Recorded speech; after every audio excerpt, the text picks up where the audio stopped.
Öncelikle zaman ayırdığınız için teşekkür ederim. Öncelikle bize biraz kendinizden bahsedebilir misiniz? Bu şekilde söyleyişimize başlayalım. Well, growing up in the 50s and 60s, the constitutional issue, independence, devolution were not a big issue. 50'lerde ve 60'larda büyürken anayasal mesele, bağımsızlık ya da yetki devri çok büyük bir mesele değildi. Bu konu daha çok bazı politikacıların gündemindeydi ve aslında İskoçya için Home Rule tartışmaları 18. yüzyılın sonlarından itibaren vardı. İlginçtir ki İşçi Partisi'nin kurucusu olan Keir Hardie'nin savunduğu politikalardan biri de İskoçya için Home Rule talebiydi. Tabii her zaman şu tartışma vardı. Home Rule tam bağımsızlık mı demekti yoksa yetki devrimi? Ama bence bu mesele esas olarak 70'lerde başladı. Şunu söyleyebilirim ki bağımsızlık hareketinin katalizörlerinden biri 70'lerdeki petrol kriziydi. O zamana kadar genel olarak işçi sınıfının koşulları iyileşiyordu. Ücretler ve diğer sosyal haklar gelişiyordu. Fakat daha sonra özellikle Margaret Thatcher dönemindeki muhafazakar hükümetle birlikte kemer sıkma politikaları ve işsizlik ortaya çıktı. Aynı dönemde İskoçya'da Kuzey Denizi petrol patlaması yaşanıyordu. Ama biz bunun faydalarını göremiyorduk. Dolayısıyla bu durum zaten var olan meseleyi halkın çoğunluğu için popüler bir mesele haline getirdi. Bunu açıkça gördük. Ama Londra'daki profesyonel siyasetçilerin her zaman kendi çıkarları vardı. Benim tecrübem şudur. Politikacılar gücü asla gönüllü olarak bırakmazlar. Gücü onların elinden almak zorundasınız. Ve olan da buydu. Büyük bir adaletsizlik hissi vardı.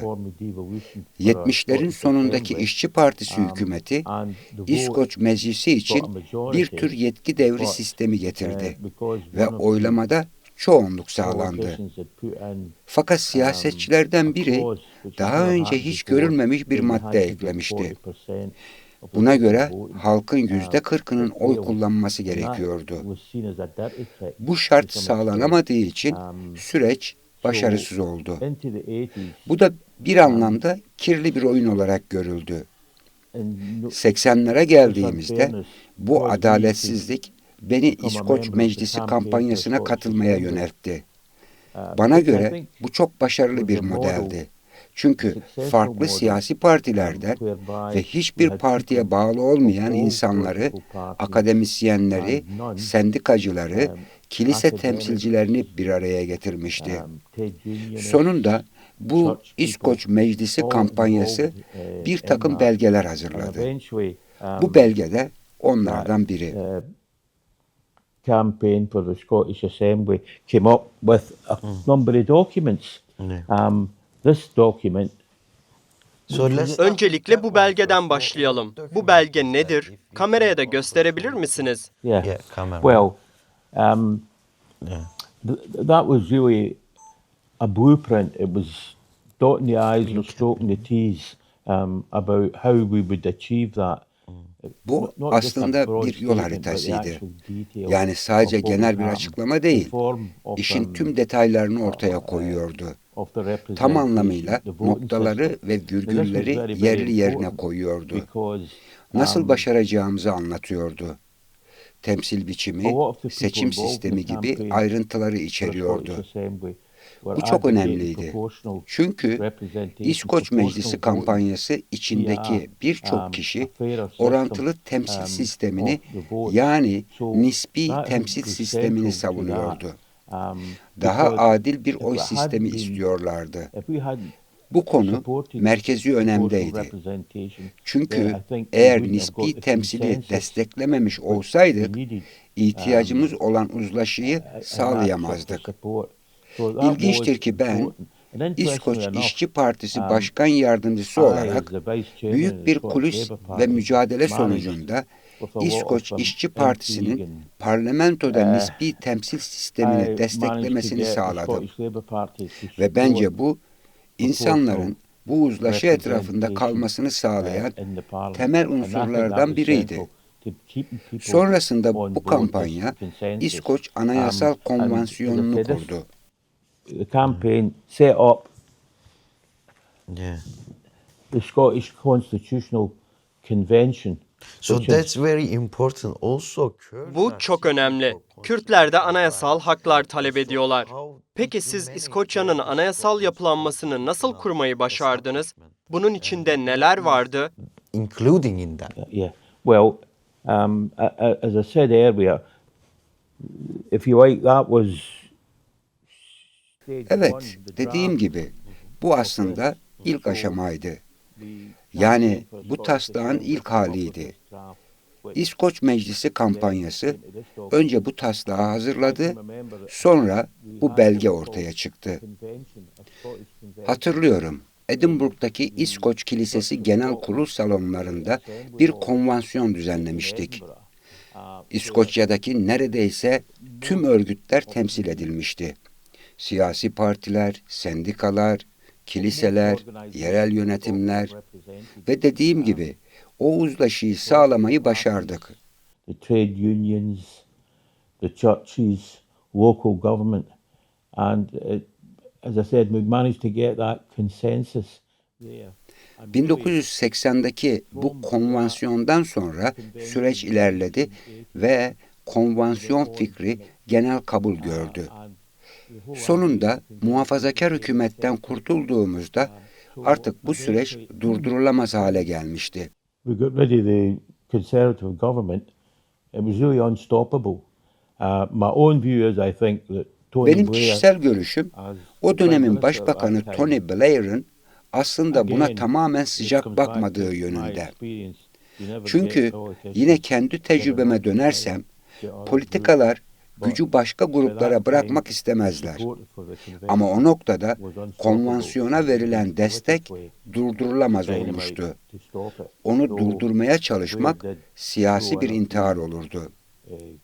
Yine de Blair süreci sınırlandırmak için birkaç el bombası attı.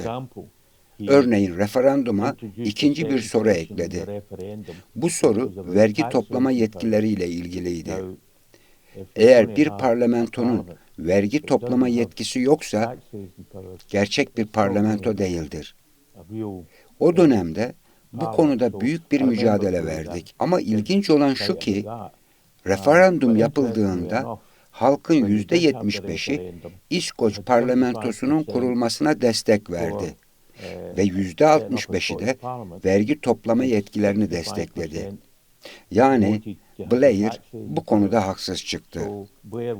Ama dediğim gibi hiçbir şey düz bir çizgide ilerlemez. Özellikle insanlardan kendi güçlerinden vazgeçmelerini istediğinizde onlara güvenmemelisiniz. You're asking them to give up some of their powers. Yeah. So when we come to the devolution, Yetki devri sürecine gelirsek, bu süreç nasıl başladı ve nasıl sonuçlandı? İskoç yetkililer gücü nasıl geri aldı? Yoksa sadece kağıt üzerinde bir süreç miydi? Kısaca süreç nasıl işledi? Well, at the time when it was set up, and can I just say one of the things I've found out as a trade unionist is, Ben bir sendikacı olarak iki önemli mesele görüyorum. to me, Uzlaşma I ve think fikir an important birliği. which is Bana compromise. göre İskoç parlamentosunun kuruluşu bunun üzerine inşa edildi The Scottish ve Parliament gelişimi de buna bağlı. is based on that. İskoçya'nın tamamen bağımsız olması mı yoksa federal ya da konfederal bir Britanya'nın parçası olması mı gerektiği de yine buna bağlı. Federal or a confederal Britain depends on that, because to me, if you've got say 51% vote for independence and 49% against, No, that's a recipe for disaster. You have to try. Çünkü bana göre eğer bağımsızlık için %51, karşı çıkmak için %49 varsa bu felaket reçetesidir. İnsanları ortak bir zeminde buluşturmanız gerekir. Bu bazen istediğiniz kadar hızlı ilerleyemeyeceğiniz anlamına gelir. İnsanların yeni hakları ve gelişmeleri kabullenmesi için bazen durmanız gerekir. İnsanlar çoğu zaman umut yerine korkuyla oy verirler. Siz insanların umut için oy vermesini sağlamalısınız. Voting system was supposed to try and ensure that not one party had an overall majority, and therefore you had to work again with this consensus. And in the main, that has worked. So I think we've seen a lot of positive things in Scotland. Nispi temsil sistemi de aslında tek bir partinin tam çoğunluğu elde etmesini engellemek için tasarlanmıştı. Böylece sürekli uzlaşı gerekecekti. Genel olarak bu işe yaradı. İskoçya'da çok olumlu gelişmeler gördük. Örneğin reçeteler. İskoç parlamentosu erken dönemde sağlık sistemi reçetelerini ücretsiz yaptı. İlginç şekilde Galler Meclisi de İskoçya'yı takip etti. Ama İngiltere'de örneğin grip olduğunuzda 2 reçete almak zorunda kalırsanız bugün yaklaşık 20 sterlin ödüyorsunuz. Geçim sıkıntısı yaşayan insanlar için bu ciddi bir para. Ayrıca İskoçya'da üniversite öğrencileri için harç ücreti yok. Bunlar çok önemli kazanımlar. Ve örneğin İskoç parlamentosundaki muhafazakarlar bile ücretsiz reçetelere ya da gençler ve yaşlılar için ücretsiz otobüs kartlarına karşı çıkmıyorlar. Çünkü bunun İskoçya'da etkili olmadığını biliyorlar. Bu konularda toplumsal bir uzlaşı oluştu. Bence bu çok önemli. That's the thing to do. So to me, that's been that very important issue in Scotland that we have, and it comes back to me. There's no doubt in my mind while we're the SNP, the Scottish National Party, which has now been in power for 20 years and that, arguing for another independence referendum.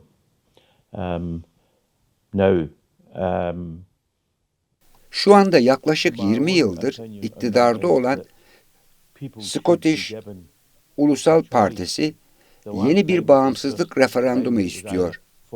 Benim görüşüm şu, insanlara seçenek sunulmalı. Son federalizm yapısı sadece ikiliydi.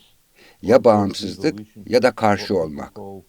Ben ise insanlara bağımsızlık ya da daha fazla yetki devri, yani Devo Max seçeneği sunulması gerektiğini düşünüyorum. I think that to take people, you want to take both the skeptics and the woke people with you. So I think that my view would be that we should, if there was going to be a referendum, it should give a choice. It should give a choice.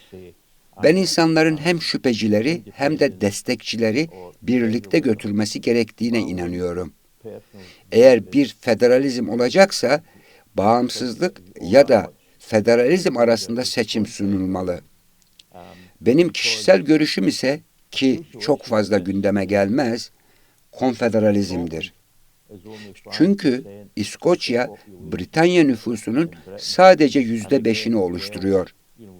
Galler de benzer durumda.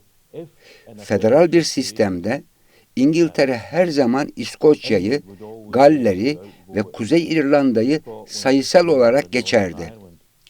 Ama konfederal bir sistemde oy birliği gerekir. Böylece nüfusun sadece %5'ine sahip olan İskoçya veto hakkına sahip olurdu. Bu da Westminster'daki Birleşik Krallık hükümetini sürekli uzlaşma ve fikir birliği aramaya zorlardı. Westminster again that to understand that they would have to have this compromise and consensus. So just to wrap up that topic, Bu konuyu toparlamak adına şunu sormak istiyorum. Edinburgh'la Westminster arasındaki ilişki sizce demokratik mi? Eşitlikçi ve barışçıl bir ilişki mi? Perde arkasındaki gerçek nedir? What is the reality behind the scenes? Bu giderek değişiyor. Of course, the confederal system Elbette konfederal sistem bundan çok daha demokratik olurdu. Ama mevcut sistemi nasıl anlamalıyız? The answer here is that it differs. I mean, you've got, for example, Labour Party politicians who may be in the Scottish Parliament in Edinburgh. Buradaki cevap şu. Durum farklılık gösteriyor. Örneğin İskoç parlamentosunda bulunan bazı işçi partili siyasetçiler aslında Westminster'daki Birleşik Krallık parlamentosuna gitmek istiyorlar. Bu yüzden sürekli bir gerilim var. Eskiden şöyle derdik. Küçük bir gölette büyük balık mı olmak istiyorsun? Yoksa büyük bir gölette küçük balık mı? Bu gerilim gerçekten var. İnsanların duygularını anlamadıklarını görüyorsunuz. Westminster really don't understand nationalism and independence and people's need to control themselves because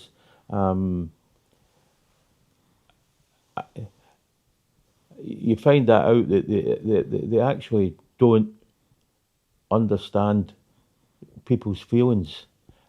And I found this out as a trade union official. Ben bunu sendika yöneticisi olarak da yaşadım. En büyük sendikanın İskoç sekreteriydim. Londra'daki merkez ofise meseleleri taşıdığımda ama İskoçya farklı dediğimde bunu sadece milliyetçilik sanıyorlardı. Bizi ciddiye almıyorlardı. Hala aynı sorunun sürdüğünü düşünüyorum. İnsanların duygularını anlamıyorlar. Gücü bırakmak istemiyorlar. Eskiden Londra'ya gittiğinizde tüm İskoçlara Jock derlerdi. İrlandalılara Paddy, Galillilere başka isimler. Bu aslında biz sizden üstünüz demenin bir biçimiydi. Bence İngiltere'de insanlar ne olduğunu tam olarak anlamadı. Şimdi Kuzey İrlanda, Galler ve İskoçya'daki yetki devri parlamentolarında bağımsızlık isteyen siyasi partiler iktidarda. Politikacıların bunu ciddiye alması gerekiyor. Radikal olmaları gerekiyor. Geleceği düşünmeleri gerekiyor. I don't think in England people have taken the issue about what's happening, and we're now in a situation where the devolved parliaments in Northern Ireland, Wales and Scotland are all political parties which are looking for independence. And it's something that the politicians have got to take on board. Federal ya da konfederal bir yapı politikacılar açısından ciddi bir güç devri anlamına gelir. Ve bu onlar için zor bir şeydir. Ben çok fazla siyasi tarih okurum ve şunu düşünüyorum. Günümüz politikacıları sadece bir sonraki seçimi düşünüyorlar. Geleceği düşünmüyorlar. Eskiden ilkeleri, ahlaki değerleri ve vizyonu olan siyasetçiler vardı. Şimdi çoğu için siyaset sadece bir iş. Sonra gidip özel sektörde başka işlere geçiyorlar. Ama mevcut durumda Kuzey İrlanda, Galler ve İskoçya'da halkın çoğunluğu bu yönde düşünüyorsa bir şeylerin değişmesi gerekecek. Dışarıdan bakan bazı insanlar bunun gerçek bir devrimci ajitasyona dönüşme riski taşıdığını düşünebilir. Bu ajitasyon siyaset dışında daha güçlü biçimler de alabilir. Kuzey İrlanda'da bunu gördük ama başka yerlerde görmedik. Yine de özellikle İskoçya'da daha fazla yetki devri göreceğimizden şüphem yok. Ama yine mesele vizyon meselesi. Sürekli küçük küçük tavizler vermek yerine radikal bir çözüm geliştirmek gerekir. Vergi yetkileri, çalışma yasaları gibi alanlarda radikal değişiklikler yapılabilirdi. Eğer bunlar yapılsaydı, bağımsızlık meselesi tamamen ortadan kalkmasa bile en azından 10 yıl ya da bir nesil boyunca kontrol altında tutulabilirdi. Fakat politikacılarda böyle bir vizyon yok. Çünkü anayasal mesele tüm siyasi tartışmayı kaplıyor. Oysa sağlık sistemi ya da eğitim gibi konulara daha fazla zaman ayrılabilir. More devolution. But again, this issue of vision and a medium-term vision, if nothing else. But rather than grudgingly give a small bit at a time, we should try and be radical and do something radical. Now, some radical things like the tax raising powers, employment law, all that would be something. And that, if we did get these radical changes, it would perhaps keep the independence issue there, but it could contain it for 10 years, or a generation. But as I said, these politicians just don't have that vision. Because the other thing is that the political debate is Anayasal meselenin bir süreliğine çözülmesi ve sistemin yerleşmesi iyi olurdu. Daha sonra insanlar isterlerse bağımsızlığa daha da ilerleyebilirlerdi. Benim sendika temsilcisi olarak iyi veya kötü işverenlerle yaptığım müzakerelerden öğrendiğim şey şu: bir aşamaya ulaştığınızda insanları zamanla ikna edebilirsiniz. Örneğin Britanya'da asgari ücret getirildiğinde büyük bir muhalefet vardı. İnsanlar bunun işsizliğe yol açacağını söylüyordu. Ama 20 yıl geçti ve bunların hiçbiri olmadı. if they want to go further for independence, they can do that. And my argument, and my experience as a union official negotiating with good and bad employers and everything else is that that once you've got a stage, you can win people over. A good example Bugün of that kimse is when asgari ücret kötü bir şey demiyor. Benim görüşüm şu: eğer parlamentoya vergi toplama gibi yetkiler verirseniz, insanlar zamanla bunu kabul ederler.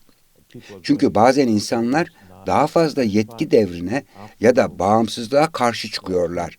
Çünkü ne olacağından korkuyorlar. Ama adım adım ilerlerseniz zaman içinde o uzlaşıyı oluşturabilirsiniz. Introduce things like the Parliament having tax raising powers, then people would accept that, because sometimes the reason people don't want devolution or going further independence is that they are apprehensive about what would happen. Whereas, as I say, moving in these steps, I think you'll get that consensus in due course to say, right, we're okay. So, just to end up everything, I also like to ask a personal question. Son olarak kişisel bir soru sormak istiyorum. Siz İskoç parlamentosunun kuruluşuna tanıklık ettiniz. O günlerden aklınızda en çok ne kaldı? Nasıl hissettiniz? Kendi yönetim sistemine sahip olmak size ne hissettirdi? Bu modelin tamamen bağımsız ve demokratik olduğunu düşünüyor musunuz? O günlerin atmosferi nasıldı? İskoç halkının tarih boyunca aradığı şey bu muydu? Run your own business. And do you think this is like fully independent or democratic? So, like personally, what do you remember from that days? How was the atmosphere? Is that the people who of the Scottish people what they are looking for the history? Yeah. Like, Well,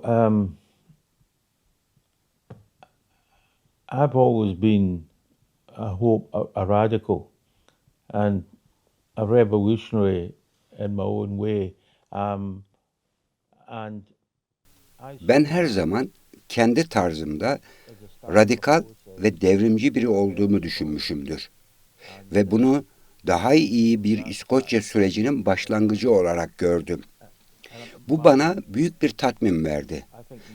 Ve bence benim en önemli katkım nispi temsil sistemini kabul ettirmek oldu. Bunun çok önemli olduğunu düşünüyorum.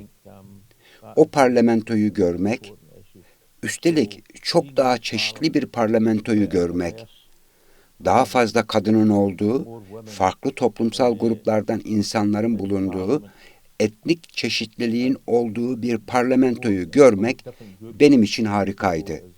Gerçekten harika bir dönemdi. everything else. So to me, I thought that was a great time, a great time. something I didn't Sormadığım ask ama anything sizin more, eklemek but to say istediğiniz bir very şey var mı? shortly, Çok you kısa can do your şekilde last son word. sözlerinizi alabiliriz. Well, the one thing which, as I said, I'd done a little swatting up. Biraz araştırma yaptım ve özellikle Rojava meselesi ilgimi çekti. Çünkü orada bir tür konfederal yapı olduğunu gördüm ve bu benim konfederalizm fikrime çok yakın. Çoğu insan federalizmden bahsediyor ama konfederalizmden bahsetmiyor. Federalism, but not confederalism. Confederalism is more democratic Yeah, confederalism. yeah. So that's to me been, quite an interesting thing. Oysa konfederalizm daha demokratik bir sistemdir. As I said before, Daha önce de in a söylediğim federal gibi system, federal bir sistemde İskoçya ve diğer uluslar İngiltere tarafından her zaman sayısal olarak geçilecektir. Çünkü tek bir parlamentoda nüfusun %90'ı İngiltere olacaktır. Örneğin İskoç parlamentosunda Gazze ve Lübnan'da yaşananlarla ilgili çok daha radikal tutumlar aldık. in the Scottish Parliament there, for example, what's been happening in Gaza and the Lebanon and all that are issues which, is Bence bu önemli bir mesele.